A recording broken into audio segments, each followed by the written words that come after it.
Radio Classique, l'invité de l'économie. Il est 7h20 sur Radio Classique. Malgré le drame que la France a vécu la semaine dernière, la vie économique se poursuit. C'est tant mieux. Les entreprises font des projets, embauchent, développent de nouvelles stratégies et parfois elles changent de nom. C'est le cas du groupe Chèque Déjeuner dont la présidente est mon invitée ce matin. Bonjour Catherine Coupet. Bonjour. Alors il faut dire désormais Up à la place de Chèque Déjeuner, c'est ça, groupe Up? Exactement. Nous sommes passés de groupe Chèque Déjeuner à groupe Up puisque le groupe s'est beaucoup développé, il s'est internationalisé. Il offre aujourd'hui un peu plus de 100 produits et services dans le monde.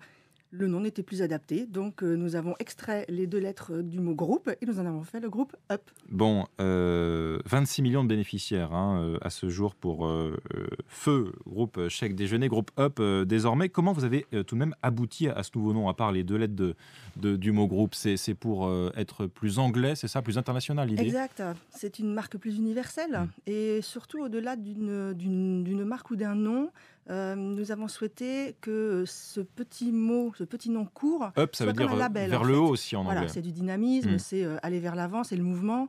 Et effectivement, c'est ça que nous avons voulu traduire. Et comme plus que ce nom, c'est un état d'esprit d'une entreprise un petit peu particulière que nous avons souhaité développer dans le monde. Et ça va fonctionner comme un label. Et ce petit label Up sera associé à l'ensemble des produits et des services que nous développons dans le monde entier. Il n'y a pas que Chèque Déjeuner, il y a aussi les titres cadeaux, les chèques cadeaux, c'est ça? Exactement, les chèques cadeaux, généralistes, cadoc, les produits culturels, le chèque lire, le chèque disque, les produits chèque culture, des produits pour l'aide à domicile, pour concilier la vie privée et la vie professionnelle, le CESU. Donc voilà, toute l'étendue de l'offre du groupe aujourd'hui, qui a 50 ans d'ailleurs. Qui a eu 50 ans en 2014. Exactement. Pour être précis. Alors le chèque déjeuner, c'est tout de même votre spécialité, votre ADN d'un point de vue historique. On le rappelle, c'est un titre de paiement qui est totalement exonéré de charges sociales et fiscales, c'est ça? Oui, tout à fait. Jusqu'à un plafond qui est revalorisé tous les ans ou presque. Effectivement, il est complètement exonéré des charges sociales et des charges fiscales pour l'entreprise et pour le salarié. Il est depuis juin dernier dématérialisé, c'est-à-dire qu'on peut avoir une simple carte avec donc ses crédits et non plus ce carnet, le fameux carnet avec les chèques qu'on détachait, parfois qu'on déchirait. Est-ce que ça marche? Est-ce que les entreprises et les salariés adhèrent à cette dématérialisation? Alors oui, ils adhèrent parce que c'est une évolution normale de passer du papier à la carte. Aujourd'hui la carte, mais très rapidement le paiement mobile. Il y a des expériences déjà en cours et un autre support sera très certainement proposé aux entreprises également qui pourront le choisir. Ça fonctionne bien, c'est une vraie attente. Maintenant, il est vrai que le dispositif papier, on ne lui reprochait rien, il n'y avait pas de problème. Donc il va falloir un petit peu de temps pour que les clients passent tous à la carte et à la dématérialisation. Ce qui est paradoxal, c'est que je crois qu'au Brésil, on est passé à la carte, au ticket resto virtuel, si je puis dire, avant la France. C'est même étonnant, non? Oui, il y a de nombreux pays dans le monde où même le dispositif papier n'a jamais existé. On est passé directement, voilà, tout à fait, à la carte. Au chèque à la carte. 26 millions de bénéficiaires donc, pour le groupe Chèque Déjeuner dans le monde. Le groupe Up, volume d'affaires de près de 6 milliards d'euros l'an dernier. Vous êtes numéro 3 mondial en fait, derrière deux autres Français, pardon de les citer, Edenred et Sodexo, ils sont connus eux aussi. Et vous êtes une coopérative. C'est historique ce statut de coopérative pour votre groupe? Tout à fait. La société mère Chèque Déjeuner étant coopérative, c'est une société coopérative et participative depuis sa création. C'est un statut un peu particulier puisque les salariés sont les seuls actionnaires de l'entreprise et ils élisent leur conseil d'administration qui lui-même nomme le PDG. Alors c'est un modèle qui garantit la pertinence à long terme des décisions et surtout qui associe très directement les collaborateurs à la réussite de leur entreprise. C'est une garantie anti-OPA. Personne ne peut vous racheter finalement. Nous sommes le seul groupe sur notre marché à être totalement indépendant, effectivement. Donc pas d'introduction en bourse prévue, j'imagine, une coopérative.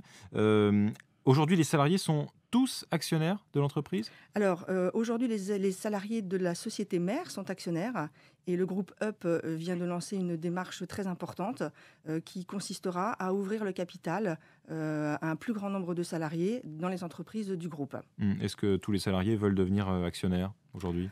Écoutez, je pense que le statut d'actionnaire salarié est intéressant dans le monde dans lequel nous vivons aujourd'hui et quelque part d'avoir la chance de maîtriser son destin dans l'entreprise dans laquelle nous travaillons je pense que c'est une chance que tout le monde pourra saisir et saisira. Bon, vous avez des ambitions, hein, Catherine Coupet, pour le groupe Up, pour le groupe Chèque Déjeuner. C'est l'international avec des développements en Amérique du Sud. On parlait du Brésil tout à l'heure et en Asie.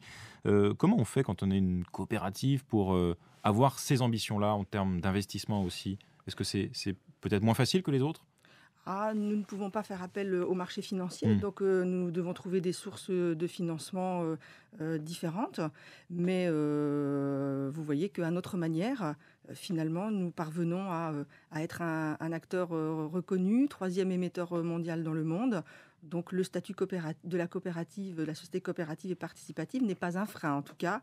Au contraire, je pense que nous avons fait la démonstration au bout de 50 ans que cette alternative économique était une vraie performance, ou en tout cas permettait une vraie performance. Et nous espérons même être un peu un acteur emblématique justement de cette économie sociale et solidaire que nous vivons en France, mais que nous avons envie de développer un peu partout dans le monde. Économie sociale et solidaire dont on parle tous les matins sur Radio Classique, je le précise, à 7h-10 avec Christine Quentin, c'est Social Eco en partenariat avec La Croix. Un tout dernier mot sur vous. Vous êtes rentré, je crois, il y a plus d'une vingtaine d'années chez Chèque Déjeuner. C'est bien ça. Tout se passe bien. Vous aviez imaginé cette carrière quand vous êtes rentré dans le groupe dans les années 80 ? Ah, pas du tout, pas du tout. J'ai eu la chance de prendre un certain nombre de fonctions dans un groupe duquel je suis tombée amoureuse très très rapidement. Et je pense que quand on connaît et quand on vit tous les jours dans un groupe aussi différent et aussi apporteur de valeur pour le salarié, je pense que forcément, quand on m'a proposé cette fonction, j'en étais très enthousiaste et très fière. Bon, et les femmes PDG sont rares aujourd'hui en France. Et donc à saluer aussi, merci Catherine Coupet d'avoir été avec nous ce matin, PDG du groupe Chèque Déjeuner, désormais donc groupe Up, invité de l'économie de Radio Classique. Avec